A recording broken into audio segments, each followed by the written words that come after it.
नमस्कार, जोहार। आप देख रहे हैं झारखंड स्वतंत्र खबर। हमारे साथ सामाजिक कार्यकर्ता दिनेश मुंडा जी हैं और हम आज बात करेंगे कि कई लोग चर्चे में हैं कि आदिवासी विकास विरोधी हैं क्या। तो हम बात करेंगे जिस तरह से सहदेव हसदेवा जंगल की बात करें, वहाँ भी जब खदान की बात हुआ तो आदिवासी समाज विरोध किए। चाहे खुट्टी की बात करें, बाईपास की बात हो या भारतमाला परियोजना की बात हुआ तो लोग वहाँ पर भी आदिवासी समाज लोग विरोध किए। अभी जहाँ तक फ्लाईओवर की बात करें सिरमटोली में, तो वहाँ पर भी कहीं ना कहीं आदिवासी समाज के लोग विरोध कर रहे हैं। तो हम दिनेश दास से यही बात को समझने की कोशिश करेंगे और दर्शकों को समझाने की कोशिश भी करेंगे, क्या आदिवासी समाज विकास विरोधी है या फिर मामला कुछ और है जो कि आदिवासी समाज लगातार विरोध करते हैं। दादा जोहार। जोहार दादा। जिस तरह से लोग कहते हैं कि आदिवासी विकास विरोधी हैं, जहाँ भी विकास की बात होता है तो वो विरोध करते हैं, तो दादा आप इस पर दर्शकों को बताइए कि आदिवासी समाज क्यों इस तरह से विरोध करते हैं। सबसे पहले तो मैं ये बताना चाहूँगा अवधेश जी कि ये एक गलत नैरेटिव सेट किया गया है कि आदिवासी विकास विरोधी है। आदिवासी जितने बड़े विकास के पक्षधर हैं, मुझे नहीं लगता कि वर्तमान समय में कोई ऐसा समुदाय है जो विकास के पक्षधर में है। मैं ऐसा इसलिए कर रहा हूँ कि आज़ादी के बाद से अगर देखें तो जो विकास की बयार या फिर देश को आगे ले जाने की बात की गई और देश की इकोनॉमी को सुदृढ़ करने की बात की गई, तो देश की इकोनॉमी को यहाँ तक लाने में, देश की अर्थव्यवस्था को सुधारने में, देश की तरक्की को यहाँ तक लाने में अगर किसी समुदाय का विशेष अगर योगदान रहा है तो वो आदिवासी समाज है। आपको पता होगा कि देश जब आज़ाद होता है या उससे पहले भी तो पंचवर्षीय योजना लाई जाती है देश में कि किस तरह से पंचवर्षीय योजना के तहत देश को आगे बढ़ाया जाए। क्योंकि आपको पता है कि देश की क्या माली हालत थी, उसमें कितनी खस्ता हालत थी।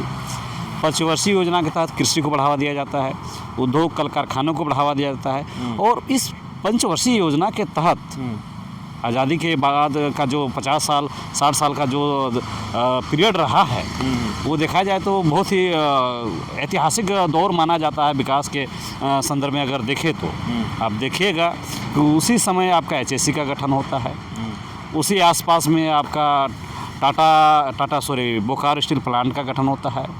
1948 आसपास देश में DVC का जो योजना लाई जाती है जिसके तहत थर्मल पावर और 5 डैम का निर्माण किया जाता है। तो इस तरह से तमाम वो विकास की योजनाएं धरातल पर लाई जाती है और उन तमाम योजनाओं पे अगर सबसे ज़्यादा, क्योंकि देखिए आप विकास का काम कीजिएगा, आपको सबसे पहला क्या है कि आपको रॉ मटेरियल चाहिए और ज़मीन चाहिए। और आपको पता है कि झारखंड जो है वो 5th शेड्यूल एरिया के तहत आदिवासी बहुल राज्य है और भारत में भी अच्छा खासा पॉपुलेशन आदिवासियों का रहा है। तो झारखंड के अगर सापेक्ष में बात करें तो मैंने जितनी गिनाया है, चाहे वो दुर्गापुर पावर प्लांट हो, चाहे बोकारो स्टील प्लांट का बात हो, चाहे HSC का बात हो, चाहे पंचेत डैम हो, कोनार डैम हो, चांडिल डैम हो और भी जितनी तरह की योजनाएं लाई गई, चाहे रेल को ज़मीन देने की बात हो, चाहे रिम्स को ज़मीन देने की बात हो, चाहे डैम को ज़मीन देने की बात हो, चाहे माइनिंग को ज़मीन देने की बात हो, तमाम इस तरह की विकास परियोजनाओं में अगर किन्हें ज़मीन दिया है तो सबसे ज़्यादा आदिवासी समाज ने अपना ज़मीन दिया है। तो ये जो नैरेटिव सेट किया गया है कि आदिवासी समाज विकास विरोधी है, ये एकदम गलत नैरेटिव है। ये एकदम ज़मीन पर सही नहीं दिखता है, ना ही है। दादा ये कौन नैरेटिव सेट कर रहे हैं कि आदिवासी विकास विरोधी है। देखिए, विकास के नाम पे वर्तमान समय में आदिवासियों को मिला क्या है। आपको पता है कि विकास के नाम पे आदिवासियों की ज़मीनें धड़ल्ले से लूटी गई है और वो विकास के नाम पे जो ज़मीन लूटी गई है वो आदिवासी, भले वो ज़मीन का एक टुकड़ा हो सकता है सरकार के लिए, लेकिन वो ज़मीन, मैं बारंबार बोलता हूँ कि एक ज़मीन ही ऐसा जो है जो आदिवासियों की जीवन धारा है, जीवन जीने का मुख्य आधार माना जाता है। और आदिवासी केवल ज़मीन ने दिया है, एक लंबे समय से उस ज़मीन पे अपने उसको कोड़ के, उसको जंगल को भूमि लायक बना के उसको रहने लायक बनाया, खेती लायक बनाया है वो आदिवासी। खुदकट्टी उसको बोला भी जाता है, जो खुदकट्टी ज़मीन बोला जाता है, भूरी ज़मीन, ये सब क्या है, मेहनत करके आदिवासी उसको ज़मीन को तैयार किया है।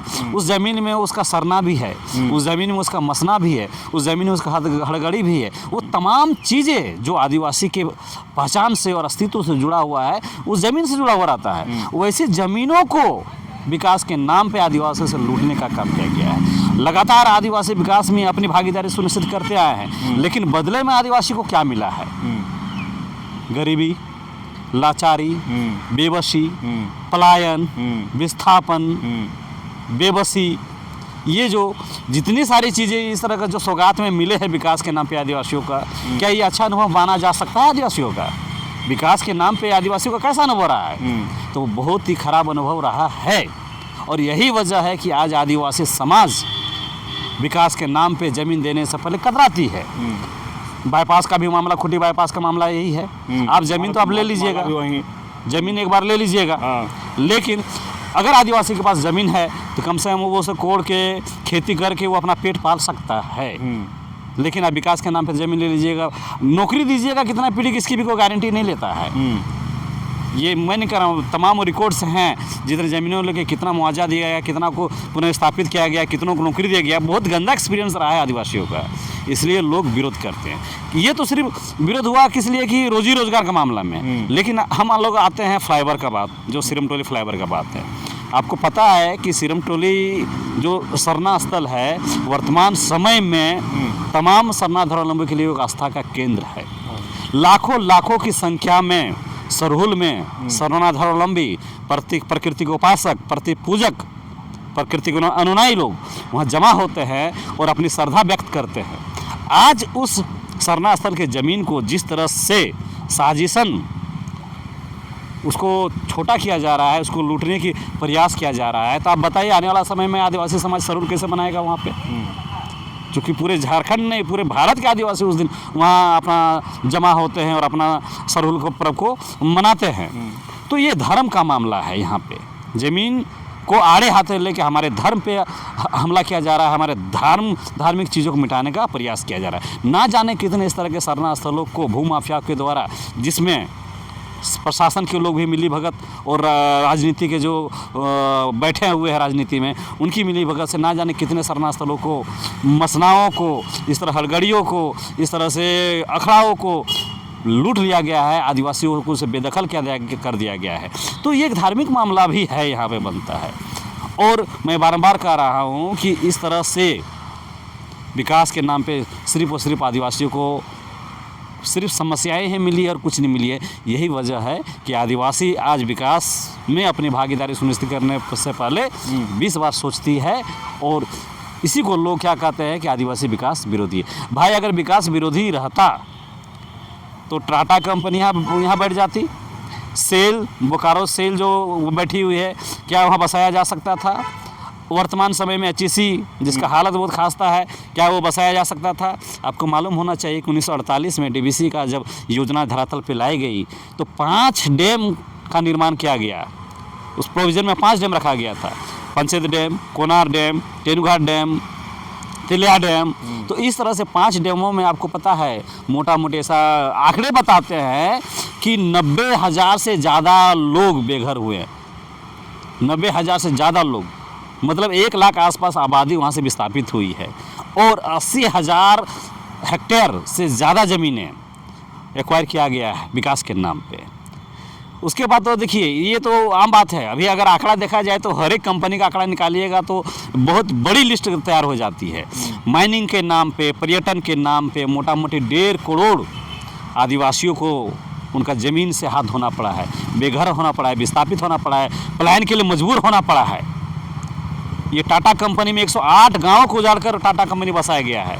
और अभी लीज का मामला अभी देख रहे हैं आप, लगातार चल रहा है। वहाँ के जो रैयत है अपनी खोई हुई ज़मीन को वापसी के लिए लगातार संघर्षरत है, प्रयासरत है, लड़ाई लड़ रहे हैं कंपनी से। ये HEC जिसमें मुंडाओं और उराओं का मोटा मोटी मुझे लगता है कि 64 गाँवों को उजाड़ा गया था HEC में, तब जाके वो HEC बसा है। और उसमें ज़्यादातर जो ज़मीनें जो है वो मुंडा और उराओं की है। आज जाके देखिए HEC के मुंडाओं को उराओं का क्या स्थिति है। आज भी HEC से उनकी लड़ाई जारी है। बोकारो स्टील प्लांट बैठाया गया तो 30 दर्जन से ज़्यादा गाँवों को उजाड़ा गया है।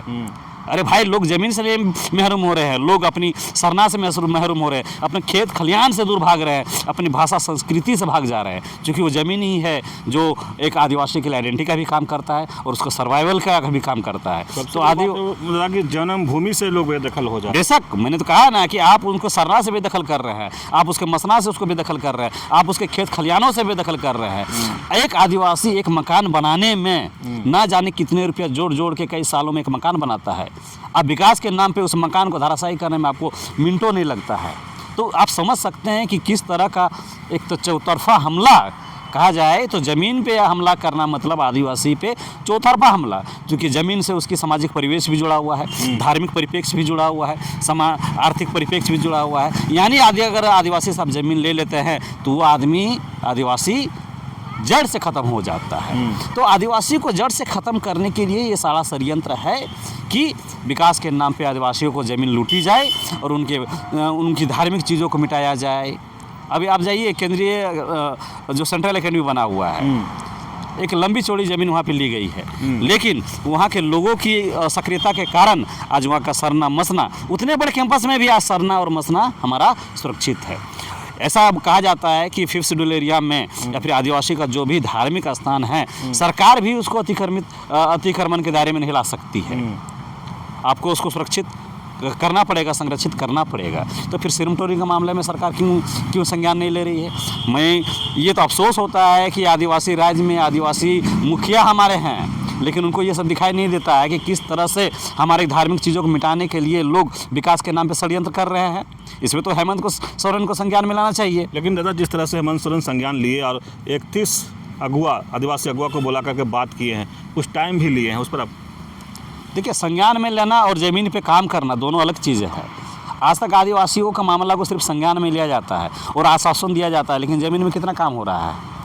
हम लोग अभी मुढ़र पहाड़ पे हम लोग लगातार अभी सालों से हम लोग प्रयास कर रहे थे कि हमारा वहाँ पे जो धार्मिक अतिक्रमण हुआ है, मुंडाओं का जो धरोहर है, सामाजिक ऐतिहासिक धरोहर है, उसमें क्या सरकार को दिखाई नहीं दे रहा है कि लगातार हम लोग आंदोलनरत हैं, प्रयासरत हैं, तो सरकार को समझ नहीं आ रहा है किससे छुपा हुआ है भाई कि मुढ़र पहाड़ का क्या इतिहास रहा है, दिवड़ी दिरी का क्या इतिहास रहा है, हर किसी को पता है। उसके बावजूद भी सरकार संज्ञान में सिर्फ लेती है, लेकिन रिजल्ट तो कुछ नहीं आता है।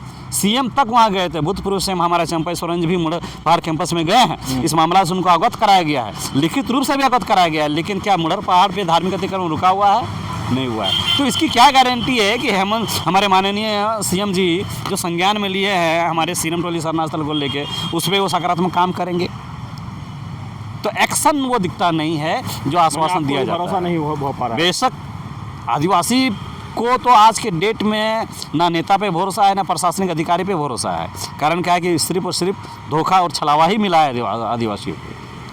अगर ऐसा रहे तो हम लोग देखेंगे, और नहीं तो समाज ने तो ऐसे निर्णय लिया हुआ है कि अगर आपने साफ कीजिएगा तो हम लोग खुद साफ करेंगे।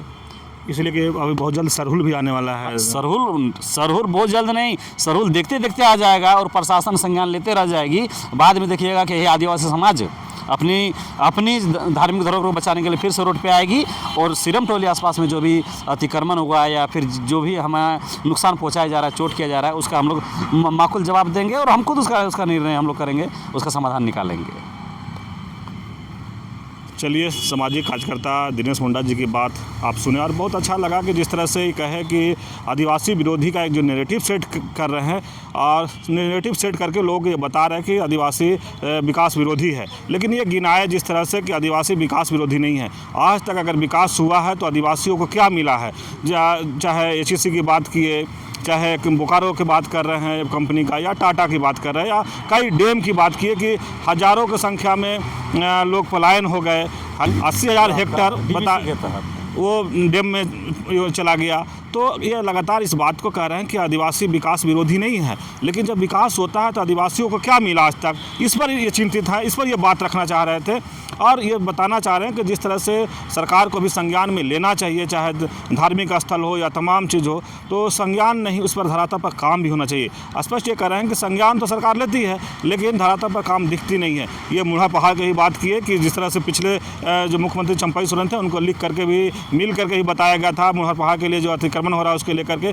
उसी तरह से सरना सिरमटोली जो है उसके लेकर भी मुख्यमंत्री संज्ञान में लिए हैं, लोगों से बैठक भी किए हैं, बातचीत। तो ये इनका भरोसा नहीं हो पा रहा है कि जिस तरह से सरकार से संज्ञान लेती है और धरातल पर काम नहीं दिखता है। लेकिन जिस तरह से लोग, चाहे मंत्री या विधायक या मुख्यमंत्री, एक सरहुल से पहले कहे हैं कि साफ़ करा दिया जाएगा, वहाँ जो लोग श्रद्धालु आएंगे उसको कोई दिक्कत नहीं होगा। तो देखना होगा कि सरहुल से पहले सिरमटोली जो है वो क्लियर या साफ़ होता है कि नहीं। तो इसी तरह खबर को देखने के लिए आप झारखंड स्वतंत्र खबर से जुड़े रहिए। जोहार, नमस्कार।